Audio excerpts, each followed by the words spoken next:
This is not just a breakfast or brunch recipe for you. Today I'm going to show you how to make a mouthwatering blueberry lemon loaf cake that's not only easy to make, but it's totally perfect for a dessert or snack. Stick around. You can check the timestamps below to jump to your favorite part of the recipe.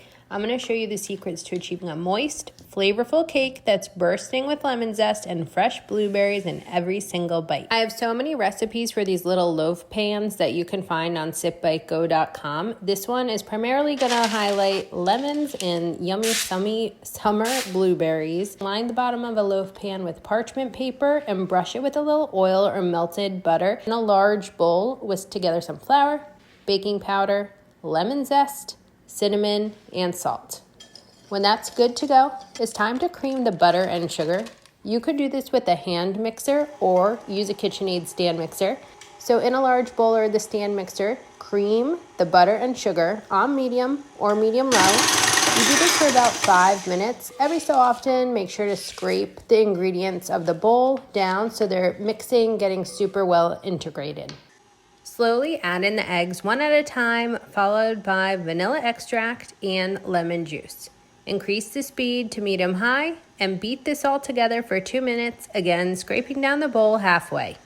Turn down to low speed and then gradually add in half of the buttermilk, some flour mixture, and finally the remaining buttermilk.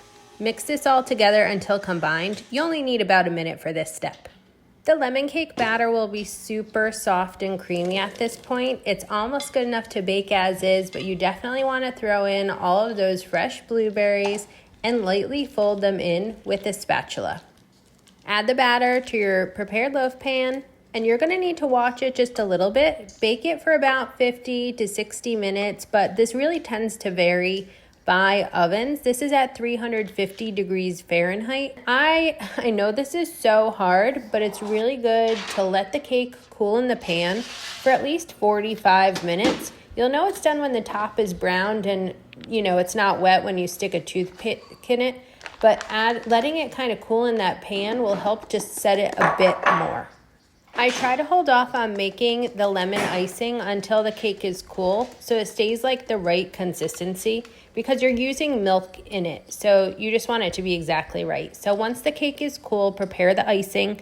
You do this by sifting some powdered sugar into a bowl, whisk in milk and enough lemon juice to get your desired tasting. Now I like things super lemony. If you don't know, my family goes through about 8 to 10 pounds of lemons a week because we put fresh squeezed lemon juice in like all of our waters every day. So lemon is nothing for me, but the icing should be thick like frosting.